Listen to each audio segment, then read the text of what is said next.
प्रिय भक्तों, जय श्री राम। आपका हमारे चैनल अनंतम मंत्र पर हार्दिक स्वागत है। प्यारे भक्तों, हिंदू धर्म में लक्ष्मी माता को धन, वैभव, समृद्धि, सौभाग्य और सुंदरता की देवी माना जाता है। वे भगवान विष्णु की अर्धांगिनी है और उनके बिना संसार का पालन असंभव माना गया है।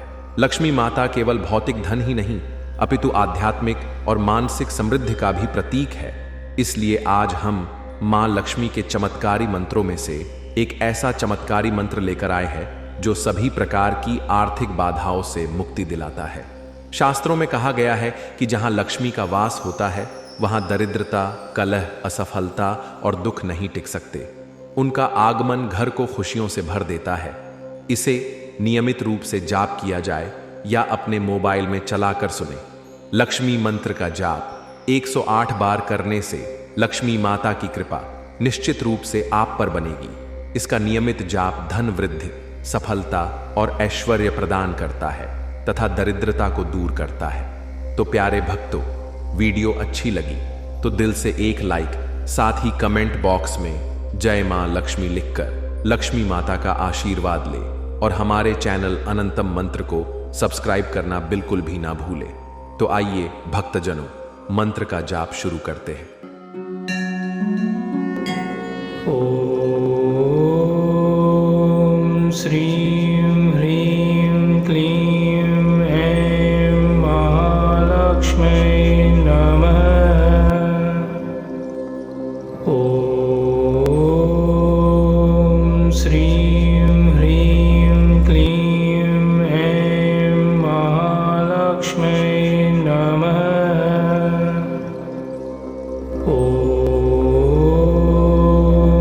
श्रीं ह्रीं क्लीं ऐं महालक्ष्म्यै नमः। ओम श्रीं ह्रीं क्लीं ऐं महालक्ष्म्यै नमः। ओम श्रीं ह्रीं क्लीं ऐं महालक्ष्म्यै नमः। ओम श्रीं ह्रीं क्लीं ऐं महालक्ष्म्यै नमः। ओम श्रीं ह्रीं क्लीं ऐं महालक्ष्म्यै नमः। ओम श्रीं ह्रीं क्लीं ऐं महालक्ष्म्यै नमः।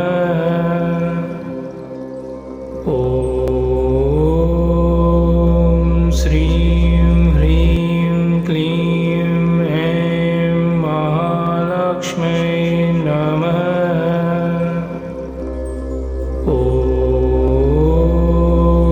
ओम श्रीं ह्रीं क्लीं ऐं महालक्ष्म्यै नमः। ओम श्रीं ह्रीं क्लीं ऐं महालक्ष्म्यै नमः। ओम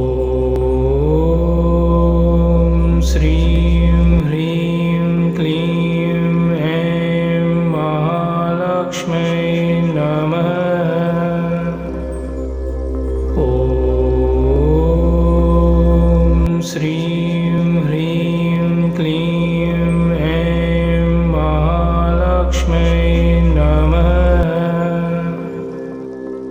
ओम श्रीं ह्रीं क्लीं ऐं महालक्ष्म्यै नमः।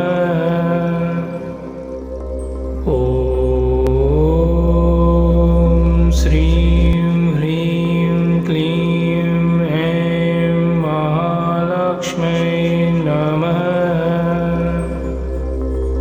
ओम श्रीं ह्रीं क्लीं ऐं महालक्ष्म्यै नमः। ओम श्रीं ह्रीं क्लीं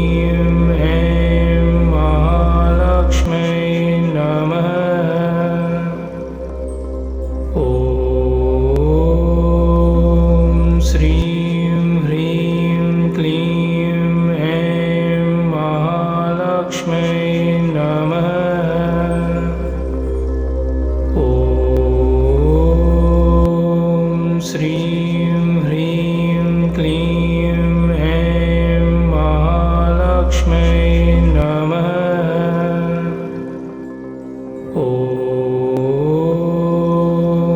श्रीं ह्रीं क्लीं ऐं महालक्ष्म्यै नमः।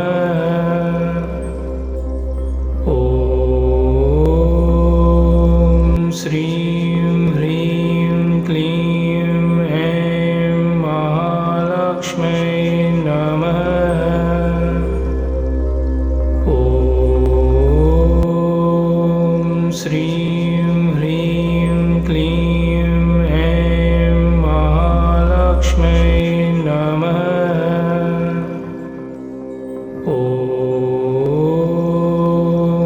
श्रीं ह्रीं क्लीं ऐं महालक्ष्म्यै नमः। ॐ श्रीं ह्रीं क्लीं ऐं महालक्ष्म्यै नमः। ॐ श्रीं ह्रीं क्लीं ऐं महालक्ष्म्यै नमः। ॐ श्रीं ह्रीं क्लीं ऐं महालक्ष्म्यै नमः। ॐ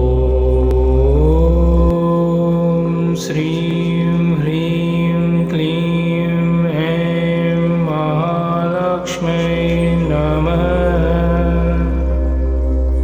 ॐ श्रीं ह्रीं क्लीं ऐं महालक्ष्म्यै नमः। ॐ श्रीं ह्रीं क्लीं ऐं महालक्ष्म्यै नमः। ॐ श्रीं ह्रीं क्लीं ऐं महालक्ष्म्यै नमः।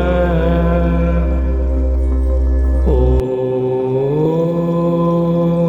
श्रीं ह्रीं क्लीं ऐं महालक्ष्म्यै नमः। ॐ श्रीं ह्रीं क्लीं ऐं महालक्ष्म्यै नमः। ॐ श्रीं ह्रीं क्लीं ऐं महालक्ष्म्यै नमः। ॐ श्रीं ह्रीं क्लीं ऐं महालक्ष्म्यै नमः। ॐ श्रीं ह्रीं क्लीं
महालक्ष्म्यै नमः।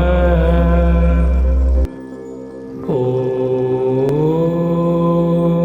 श्रीं ह्रीं क्लीं ऐं महालक्ष्म्यै नमः। ॐ श्रीं ह्रीं क्लीं ऐं महालक्ष्म्यै नमः। ॐ श्रीं ह्रीं क्लीं ऐं महालक्ष्म्यै नमः। ॐ श्रीं ह्रीं क्लीं ऐं महालक्ष्म्यै नमः। ॐ श्रीं ह्रीं क्लीं ऐं महालक्ष्म्यै नमः। ॐ श्रीं ह्रीं क्लीं ऐं महालक्ष्म्यै नमः।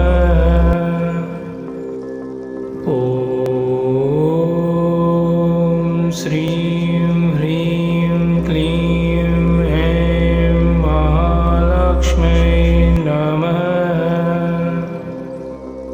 ॐ श्रीं ह्रीं क्लीं ऐं महालक्ष्म्यै नमः। ॐ श्रीं ह्रीं क्लीं ऐं महालक्ष्म्यै नमः।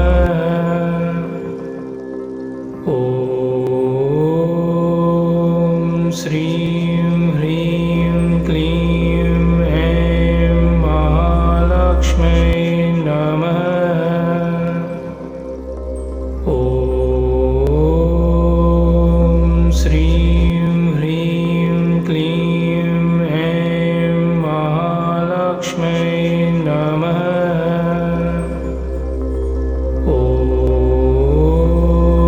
ॐ श्रीं ह्रीं क्लीं ऐं महालक्ष्म्यै नमः। ॐ श्रीं ह्रीं क्लीं ऐं महालक्ष्म्यै नमः। ॐ श्रीं ह्रीं क्लीं ऐं महालक्ष्म्यै नमः।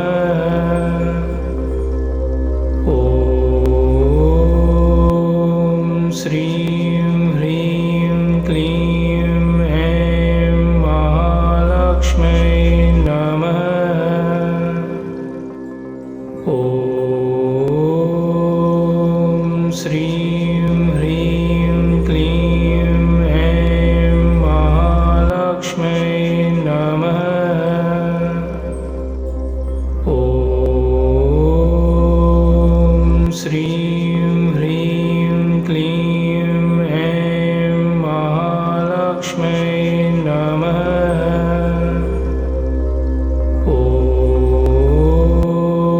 ॐ श्रीं ह्रीं क्लीं ऐं महालक्ष्म्यै नमः। ॐ श्रीं ह्रीं क्लीं ऐं महालक्ष्म्यै नमः। ॐ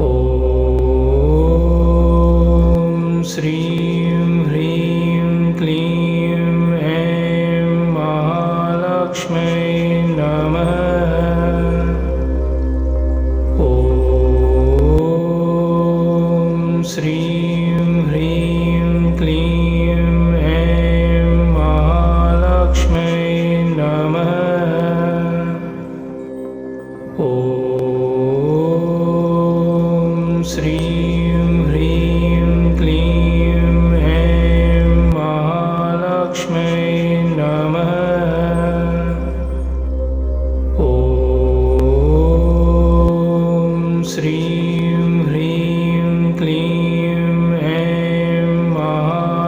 लक्ष्मै